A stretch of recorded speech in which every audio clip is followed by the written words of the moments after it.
자, 최근에 암호화폐 시장 계속해서 비트코인 모양새가 좋지 않다라고 말씀을 드렸었는데 결국은 힘없이 떨어지고 있는 상황. 일단 오늘 달러 인덱스 지수 같은 경우는 큰 폭으로 상승을 했고 미국 증시 및 금을 포함해가지고 자산들 가격도 힘을 쓰지 못하고 있는 상황 속에서 비트코인 같은 경우도 이 41,800달러 선까지 밀렸습니다. 아래에서 더 떨어졌었는데 그나마 지금 반등하려고 몸부림을 치고 있는 모습이 보여지고 있죠. 자, 애처롭습니다. 비트코인 좀 힘을 내줄 수 있으면 좋겠고, 지금 또 비트코인 차트가 간당간당하다라고 하는데 비트코인 분석은 뒤에서 계속해서 알아보도록 하겠고요. 자, 그 전에 중국, 다시 한번 중국의 위협이 전 세계를 강타하고 있다는 소식이 나왔습니다. 자, 이번에는 헝다에 이어서 최악의 전력난 때문에 중국 증시는 물론이며 미국 증시까지 그리고 전 세계 경제까지 크게 타격을 받을 수 있다고 하는데요. 자, 중국 전 세계의 제조업 공장이라 불리는 국가인데 최근에 전력난 때문에 중국 기업은 물론 애플, 테슬라의 제품을 납품하는 현지 공장들까지 줄줄이 셧다운을 하면서 전 세계 공급망이 위협을 받고 있는 상황. 그와 동시에 전력난 때문에 중국 증시의 변동을 키울 초대형 변수가 나타났다라고 볼 수가 있는 상황. 전력난 때문에 생산이 둔화돼서 중국 경제 성장에 하방 압력이 되어질 경우 경기 순환주, 그 중에서도 미들, 다운스트림에 속한 종목들이 큰 영향을 받을 것이라는 우려가 늘고 있습니다. 자, 그리고 중국 증시 및 중국 제조업이 흔들리면 다른 나라들도 영향을 받을 수밖에 없겠고 해외 증시들도 하방 압력에 직면할 가능성이 높아진다라고 볼 수 있는 가운데, 자, 미국도 지금 난리죠. 다가오는 10월 18일까지 부채 한도를 조정하지 않으면, 부채 한도를 더 늘리지 않으면은 미국 정부가 파산 혹은 디폴트에 직면하게 되며 미국 정부 같은 경우는 셧다운에 직면하게 될 수 있다라는 공포감이 조성되고 있는 가운데, 참고로 지난 2011년도 같은 이슈로 국가 신용등급이 하락했을 때 뉴욕 증시 및 S&P는 한때 18%까지 급락했었던 그런 사건도 있었다라고 합니다. 그렇기 때문에 이래저래 지금 심란한 상황들이 가중되고 있다는 것이죠. 자, 이제 조만간에 10월달로 접어들게 될 텐데 미국의 여야는 합의에 이를 수 있을 것인가? 근데 이럴 수밖에 없겠죠. 이 부채 한도를 조정하지 않으면은 지금 국가의 지원을 받고 있는 사람들에 대한 지원들이 전부 다 중단돼 버립니다. 그러면 나라가 혼란 속으로 빠져들어갈 수밖에 없기 때문에 당연히 부채 한도를 올리게 되지 않을까라고 생각을 하는 동시에 어떤 사람들은 이런 의견도 있습니다. 지금 엄청나게 버블이 끼어있는 미국 증시 그리고 부동산 시장의 거품을 꺼트릴 좋은 핑계로 작용할 수도 있다.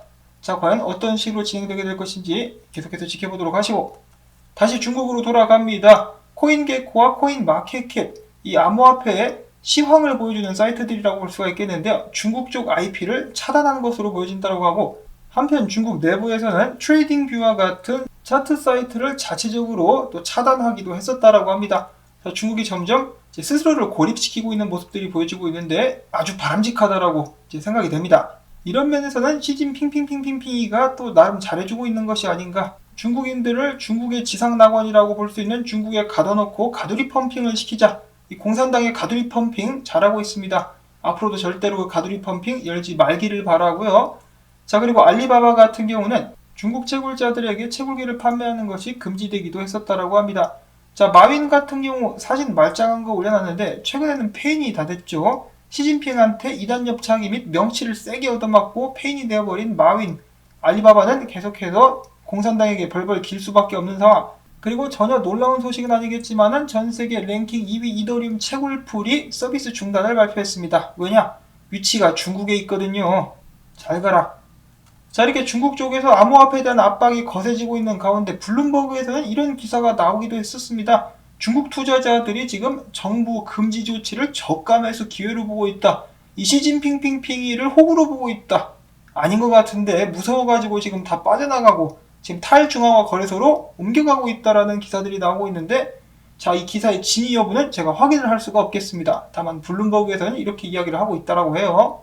중국 내에서 암호화폐 거래하다 걸리면 형사처벌에다가 위챗, 위페이 이런 것도 평생 못쓰게 막아버린다라고 협박을 하고 있는데, 자, 간땡이가 부은 중국인들이 이래도 암호화폐 투자를 계속할 것인가 지켜보도록 하시고요. 반면에 중국처럼 압박을 하지만은 중국처럼 강제할 수는 없다. 인도 같은 경우는 미국, 영국, 러시아를 합친 것보다 2배나 더 많은 암호화폐 사용자들이, 그러니까 투자자들이 존재하고 있다고 합니다. 숫자를 잠깐 보시면은 이 트리플 A라는 곳에서 최근에 조사한 바에 따르면 인도는 전체 인구의 7.3%인 1억 명 이상이 암호화폐를 보유하고 있다고 합니다. 자, 미국 같은 경우는 겨우 2,740만 명, 러시아는 1,730만 명밖에 안 되는데 인도는 1억 명이 암호화폐를 들고 있다. 정말 이런 면에서는 대단하다라는 생각이 드네요. 자, 그 다음에는 A당 관련된 소식들이 몇 가지가 있습니다. 미국의 레전드 밴드 지지탑의 보컬 및 기타리스트 빌리 기븐즈가 이 칼다노를 기반으로 한 NFT 디지털 음악 컬렉션을 출시했다라고 하네요. 그 다음으로 이어서 퍼블릭 블록체인 프로젝트 너보스 같은 경우는 에이다 기반의 덱스, 즉 탈중앙화 거래소라 볼 수 있는 썬데이 스왑 랩스와 파트너십을 체결했다라는 소식들이 나왔습니다. 이런 기분 좋은 소식을 들은 찰스, 씩 웃었다라고 하는데요. 조만간에 칼다노 기반의 스테이블 코인도 나온다라고 하는데 찰스의 미소 계속해서 이어질 수 있기를 바라보고, 자, 그 다음에 체인링크 관련된 소식, 고래들이 지난주에만 6,202만 개의 체인링크를 매집했다라고 합니다. 자, 체인링크 한번 가나요? 한번 쏘나요? 다음으로 해서 세계 최대 결제 시스템 기업인 베리폰이 암호화폐 결제를 도입한다는 소식이 나왔는데요. 자, 근데 암호화폐를 바로 받는 것이 아니라 중간에 빗페이 끼고 빗페이가 암호화폐 받아서 현금으로 바꿔주면 그거 받는다라는 얘기죠.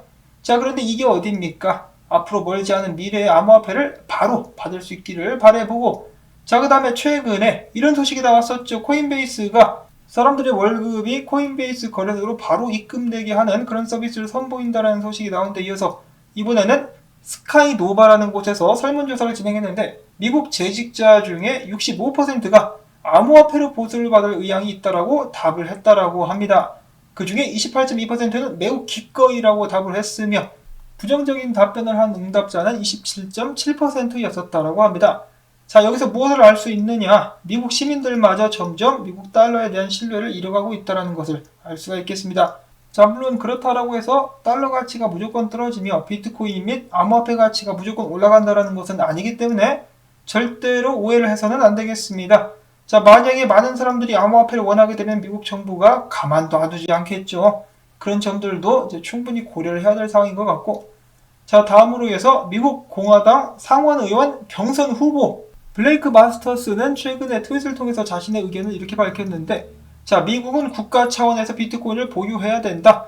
지난주에 중국은 암호화폐를 금지시켰다. 우리는 그 반대로 일을 하자. 미국 정부는 비트코인을 전략적 자산으로 구입을 해야 된다. 또한 나는 선거 자금 기부를 비트코인으로도 받겠다라고 이야기를 했습니다. 정말 훌륭한 인재가 아닐 수 없다라는 생각이 드는데요.